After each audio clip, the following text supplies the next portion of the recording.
Ladies and gentlemen, the President of the United States.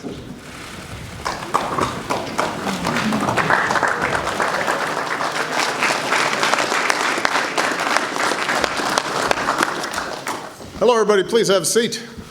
Welcome to the White House.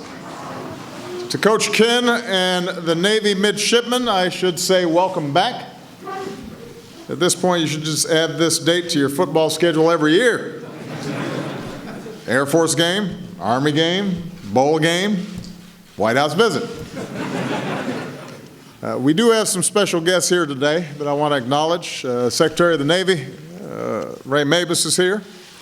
We got Admiral John Richardson.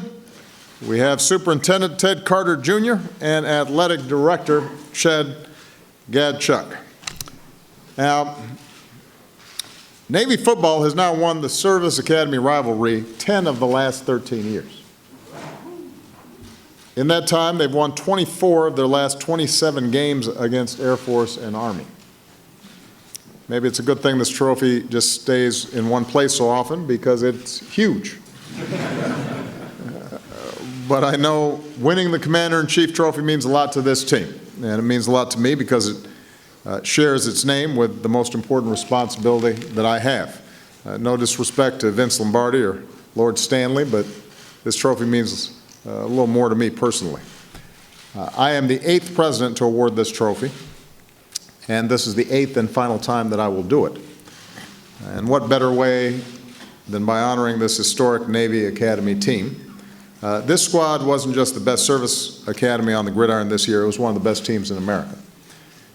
Team's co-captains, Bernie Sarah and Keenan Reynolds, had a couple of mottos that I really like. The first one was 1-0, a reminder to take each game one at a time.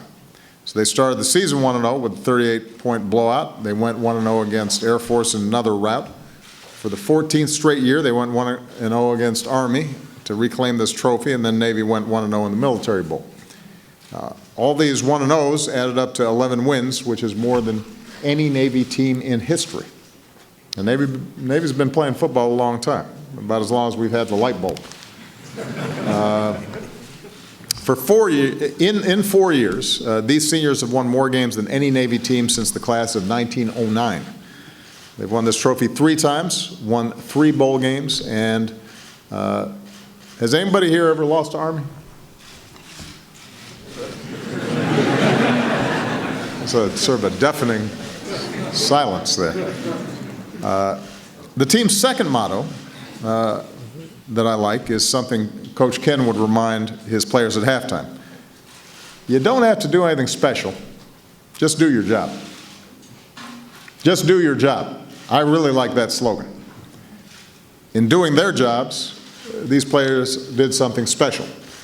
And that's especially true for the anchor of this Navy team, Keenan Reynolds, one of college football's all-time greats. Only quarterback in the 125-year history of the Army-Navy rivalry to win the game 4 times. Holds 11 NCAA records, including most rushing yards by a quarterback.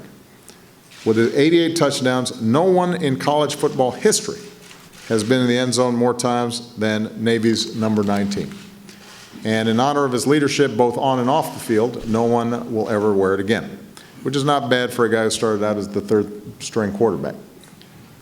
If you ask him which record he's most proud of, Keenan will tell you that it's the team record for wins. Of course, he'd say that. But here's how I know he means it. When Navy played Memphis in Keenan's home state of Tennessee, hundreds of his friends and relatives came out. They wanted to see him break the touchdown record. On Navy's last drive, the mids were on the 1-yard line.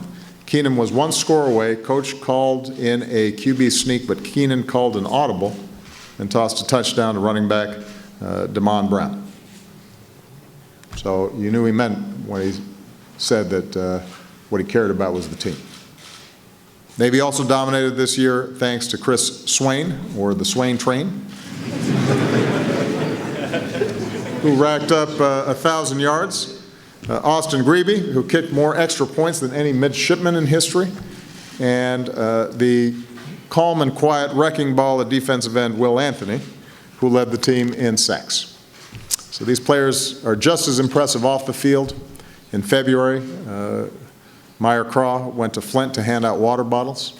Just last week, Meyer and Troy Thompson visited with junior high students at Washington Jesuit Academy, a first-rate middle school in a low-income community here in D.C.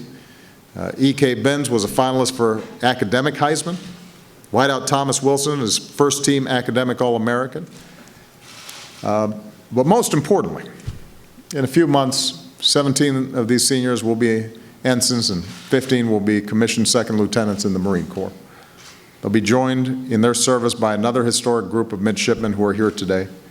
And I wanted to give them a little bit of credit because we, on this day, celebrate football, but